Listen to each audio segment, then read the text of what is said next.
I appreciate you and all your support. This episode is usually just every Thursday for about a half an hour. It's an opportunity for me to engage with my Substack subscribers. I am just loving this platform. It has really cut down on so much time for me being on social media because I can put one piece of content here and turn it into more than one post. It creates little mini videos for me and uploads them on my YouTube channel as well as LinkedIn if you have your LinkedIn profile attached to Substack. So they are really making it just a great tool for those of us who are really trying to build our brand and digital presence in the marketplace for how we're showing up and the things that we do to add value. So I want to thank you all for joining. And one of the things that I learned early on in my video career is that it's sometimes hard to acknowledge all the comments, the people who were there, and take the time to talk about what you're gonna talk about. So, I do see people coming and going, and I do wanna acknowledge you, and a lot of the things that happen in terms of follow-up, I do one-on-one with people who, support my show. So, I may not always say everything during the broadcast, because I am under a time constraint of trying to do this in 30 minutes and get as much value as I can. However, I'm going to do my best to acknowledge everybody and answer any questions. So, I want to talk about 5 ways that we can build our brand. Before I go into that answer, I want to always start with explaining who I am and why I'm even talking about this. So, I am LaChelle, also known as America's Supermom. My husband and I have 15 children and I had a very unfortunate time on my journey of struggling with depression for 13 years, and I was hospitalized 3 times. And so now I'm passionate about mental wellness. I am a speaker, an author, a TV producer, and most importantly, my role is a mental health strategist.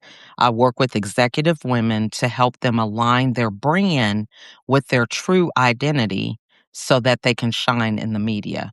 So I am a poster child, so to speak, for all the things not to do.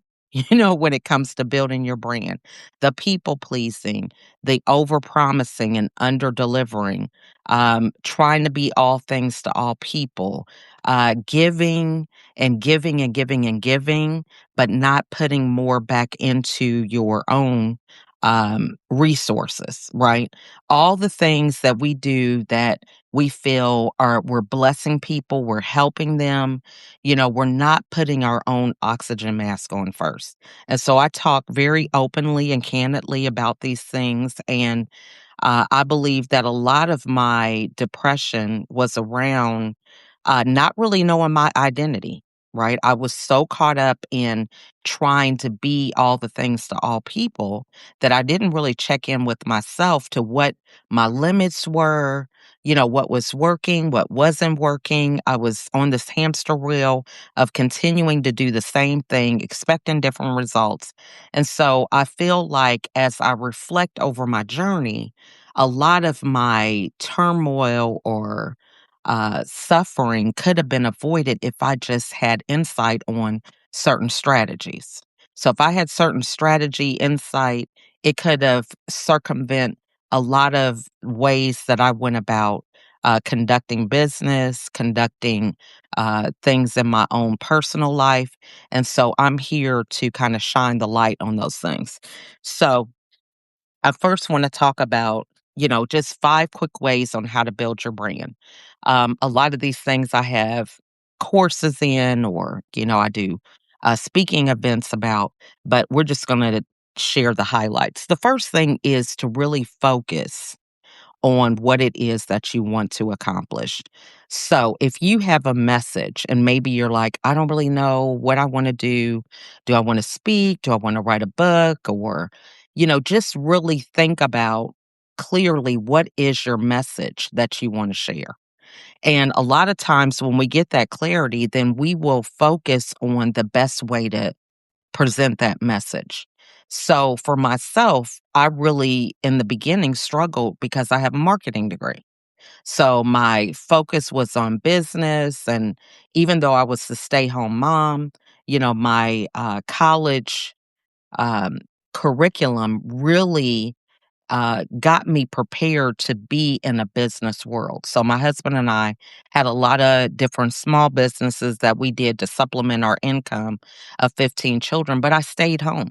And so I felt like I couldn't do both. I felt like I had to make a choice to be either a mom or a business person. I felt like I just couldn't do both of them. Why? Based on societal's standards or norms, oh, if we can't tell them that we have children. They're going to think we're not dedicated. Or when our kids are sick, it's hard for us to take off because they're going to think that, we're not going to be reliable. All these things I thought about.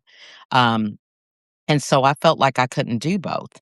But after my journey of depression, I found out, I can have the American dream and I can redefine my own American dream, hence America's Supermom, right? So I feel like when we have that clarity around our message, then we can find the first low hanging opportunity for us to show up with that message. So it might be if I'm talking about mental wellness, maybe I just share with the PTA, right? My kids are already at school, so maybe I just share my journey there locally at the PTA. Maybe I share at my kids' extracurricular activities. When they have the banquets at the end of the year and they're doing awards, maybe I share a few moments or include my books in some of the swag that they give away to the players at the end of the year. So it's not like reinventing the wheel or comparing ourselves to other people who might have been in this industry of whatever we're just dipping our toe into at the very beginning, right? So it could just be something as simple as that. It might be that you share little ideas about how you want to present your message just to family members. You can create a weekly Zoom where everybody comes together and you give them some ideas on some ways that they can deal with their mental health. And usually, what happens is when we focus on the message getting to the right people, they will help us do the heavy lifting and spread that message for us. So if we are, I just really tell people, I don't care if I'm in a business room, a parenting room, a career room, um, personal development room. I'm talking about mental wellness. There is some way that I'm going to weave the conversation around depression because a lot of people don't feel comfortable talking about it. It's still a taboo topic. Yes, we talk about it very openly and broadly, but in terms of really having insight on how people can change or address some of the things. What do you do if you feel you're depressed? All these things, nobody wants to give any insight or advice on that. So, one of the things that I do, I'm just going to grab it here, is I have a compact that I give out at some of my speaking engagements, and it is an acronym for SMILE. So I came up with this during the global pandemic because I was doing a lot of support for moms and even dads who were working at home and their kids were at home. So they were trying to navigate, oh my gosh, this time management. How do I set this up? Because normally they just dropped their kids off at school and they had the ability to focus on work while they were at work. And so when things hit came to a head during the pandemic and everybody had to be at home, people were finding that they just didn't have systems. They didn't know how to move forward with this type of arrangement. And so I thought, why don't we do something proactive, right? Because everybody was talking about this is going to be bad for the kids. This is going to be bad for the business owners because people aren't going to want to come back in the office, or the kids aren't getting socialization. They're going to have all these different impactful side effects from being at home. And so I thought, why can't we be proactive? So for me, I came up with a smile.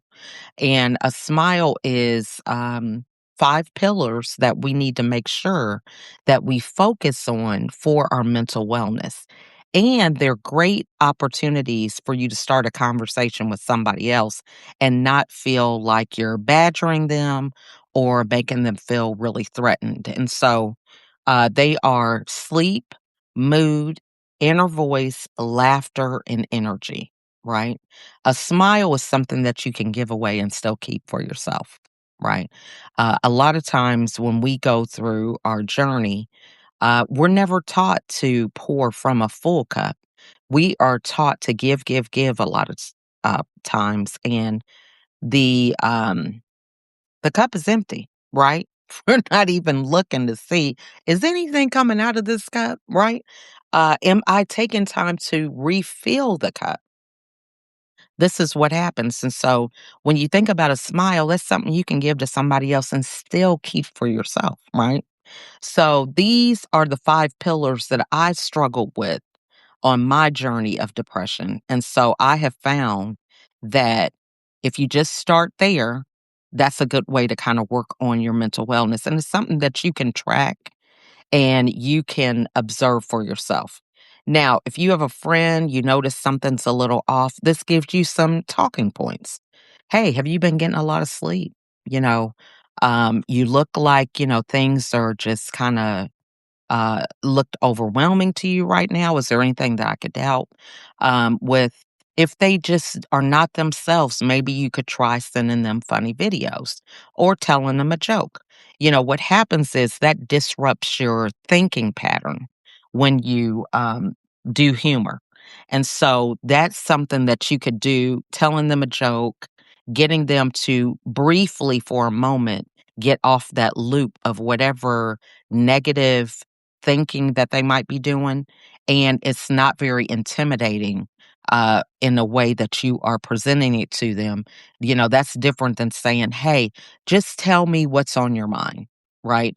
A lot of times when you're going through overwhelm, you don't even know where to begin. Everything seems dark, everything seems so hard.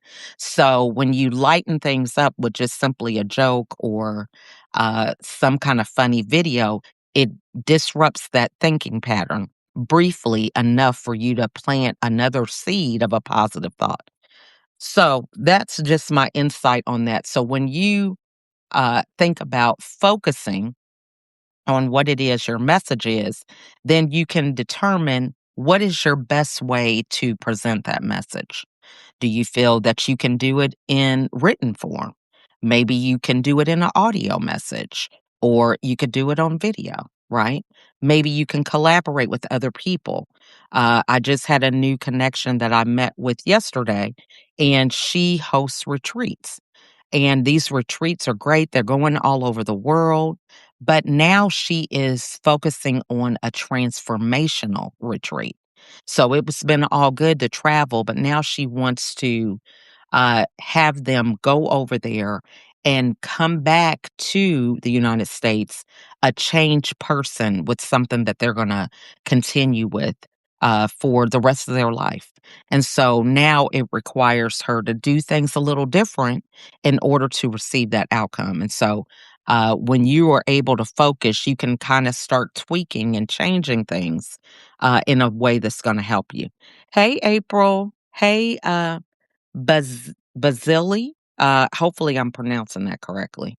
I'm just going to call you B. Hey, B. I always give people nicknames because my name is LaChelle, and although I think it's pretty simple, some people really get, tongue twisters or different things with my name. So I have a nickname, America's Mom.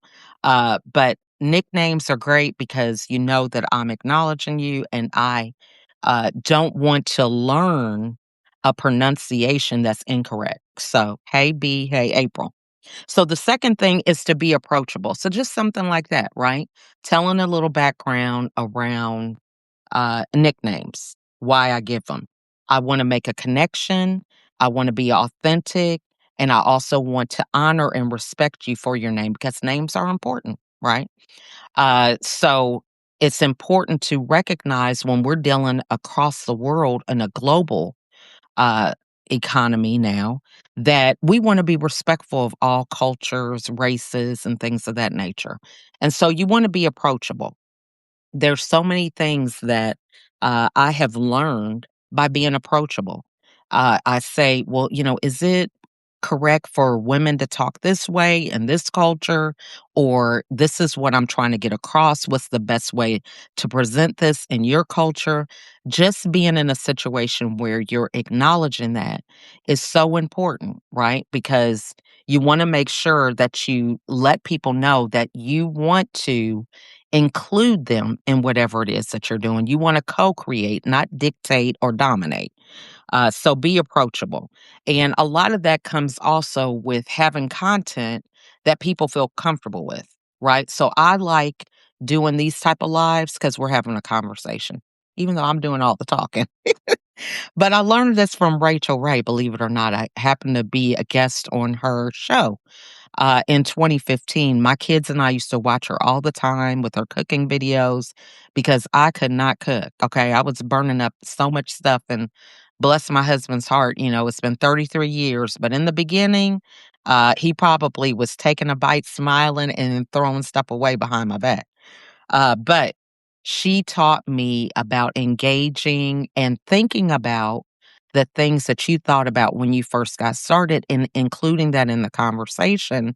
So it feels like you're having a conversation, right? And you can notice if it's working by the feedback that people give you. Are they asking questions? Are they sharing the content? Are they reaching out to you later on to say, hey, can you expound on this? Or I would love to get on a Zoom call, different things like that. The next thing is taking action. We can find a million things to do, right? We can study time management, having boundaries, um, how to collaborate, how to uh, maintain our weight, how to get on video and be engaging. But are we actually taking action with these things? So you're not going to be able to have real progress until you take action to get data because everything else is theory, right? So if you're learning all these things, you've read all these books, you've heard all these testimonials, it's theory. It's not experience. It's no data that you can track because a lot of times you'll find as you start taking action that some of the data that people were telling you was not correct. But if you never took action, you continue to be kind of snowed by that data because you never took action. So you're believing whatever people are saying because you're not active to give anything else to refute that evidence, right? So when you take action, you will definitely find that you're dealing with real data. You're learning yourself and you're learning what your strengths and weaknesses are. So I learned really quickly about not being tech savvy when I started doing video, right?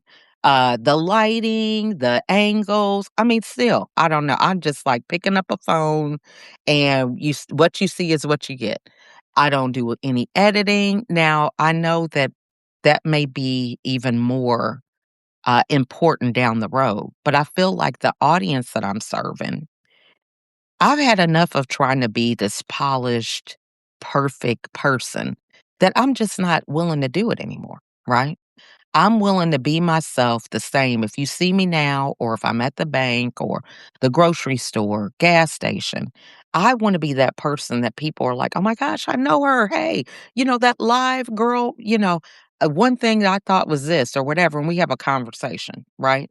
So I feel that As you do your action, you'll find out what really resonates with you, what resonates with your audience, what you want to keep doing and what you want to stop doing. The next thing is to build a team. So much chaos goes on in life, right? Let's just take your own life. You're got these plans on what you want to do, and then you wake up with a headache, right? You weren't planning on having a headache, but you have a headache, and now you don't have the same energy, the same motivation. Life happens. Now, that's just with you. For me, I still have 9 kids at home. So I wake up, got these plans, somebody else has a headache, or they're sick, or, "Oh my gosh, mom, I gotta go to this meeting. They're just now telling me." So then my whole day is disrupted because I gotta figure out how are they gonna get to where they have to go, or they have to stay after, they got a special presentation. All these things, sometimes we just don't get the notice that we deserve, or it could be something else. The car doesn't start or we have a flat tire. All these things are real things. And so when you have a team helps you to prioritize what's most important in the moment and still maintain your level of visibility with your brand, right? So having a team allows me to take a vacation. It allows me to start work late. It allows me to have other people show up for me when I can't. There's been several times that I've been invited to events and I have a conflict because I have to be someplace else. And a lot of times I'm out of the state. So I can't be in both places at the same time. So I send people on my team. Hey, I can't make it. Can you show up for me? Here's a gift or a door prize that you can share on my behalf with the host. And, these are the talking points or whatever. It gives people an opportunity, one, to show up for themselves. And a lot of times it helps me to help people in my network do things that they may be afraid of. But if they feel like, "Oh my gosh, I'm doing this for, America's Supermom," I gotta show up, so then they will have that motivation to start speaking, to show up at an event, network, meet a person, explain why they're doing it. They get out of their comfort zone in a way that's safe. So these are things that you could think about with building a team. And then lastly, eliminate what doesn't serve you. Now, if you're trying to post 5 times a day, every day on every platform, and you are finding that it is interfering with your daily routine, your health, your relationships, that may not be the thing you need to be doing, right? Eliminate that. If you're trying to wake up at 5 a.m., but by 10 o'clock you're falling asleep and not getting anything else done, that may not be what you want to do, right? So we want to find ways that what's working, what's not working, so that we can really fine tune and show up in a way that's healthy for us because it's really all about consistency. It's so funny. I do this weekly call on Clubhouse. And so I had a connection that I introduced her to somebody on LinkedIn. And so she came in the clubhouse room and she's like, "Hey guys, thanks for having me. Um, I just want to tell you, LaChelle, I sent you a message on LinkedIn. So I knew you were going to be here. I can't stay, but hey, everybody, thanks for allowing me to share." Right. And so I was like, she knows where to find me. Right. Because I'm consistently showing up in places and for her, that was easier than trying to send a text or an email or a LinkedIn message. She wasn't sure how soon I'd be checking my messages, but she did know where she could find me. And so she showed up there. And so when you're consistent, that's what happens for a lot of people. They know where to find you and it helps them to continue to nurture and build those relationships. Okay, so you purchased Rachel Ray's pots and love them. I know she's amazing. Um, she says, "I can complain all day and say that I want, but I have to take action, say what I want." Sometimes it's hard to see the comments, but it's true. we can get into this pity party, woe is me, but what that is showing us is that we're biting off more than we can chew. If you wanna get started, you need to make it so small that you could do it in 15 minutes or less. So if it might be, "Hey, I'm gonna reach out to 2 people on LinkedIn and try to make a connection," or, "I'm gonna call 2 of my prior clients and ask them, do they have any referrals?" Or simply reach out to them and let them know what you're doing, right? So many things change. Like we have technology that is now AI driven, automation systems, all these different things. And so you just never know how showing up to people that have done business with you in the past can help them to have the comfort to move forward with this new technology. There was a time during the pandemic that I had a connection who was into the metaverse. And so my kids had went to school. This was like right when school was opening back up. And so I was doing this whole little Zoom call, in the metaverse. I was learning how to move my avatar around. And so my kids, they were in elementary school at the time. They came home and I was like, "Oh, look what mommy's doing." And they were like, "Oh, mom, that's nice." So they got right on the computer and they had my avatar dancing, jumping up and down. And I was like, what is wrong with this picture, right? These kids know this technology better than I do. I've been here for like an hour before they got home. They come right in, push the buttons, and they know exactly what to do. So I use that example because there are people that are in our network that is their zone of genius.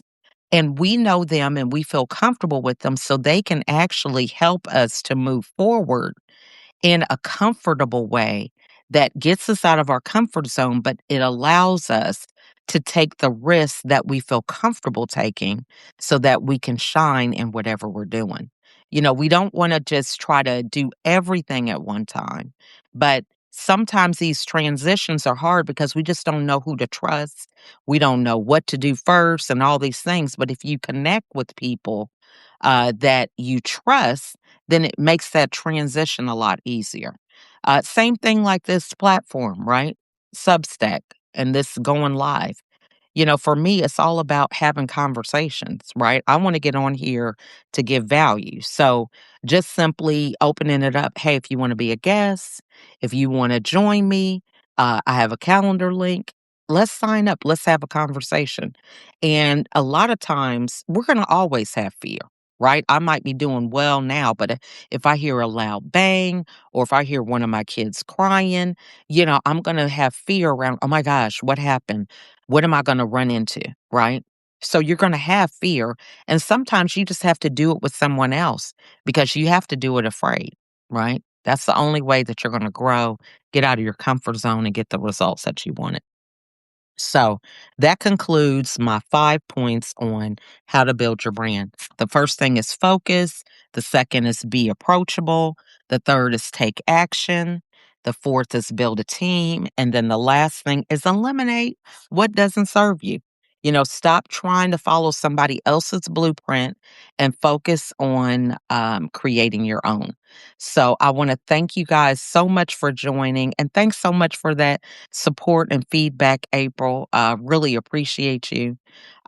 So these are the type of conversations that I'm interested in. So if you have any topics, how to establish boundaries or, how to shop on a budget for a large group, I don't know, how to engage your audience in a live event, any of these things, just reach out to me and I will work on creating content and videos around that topic. So, want to thank you all for joining, and I look forward to seeing you guys next week.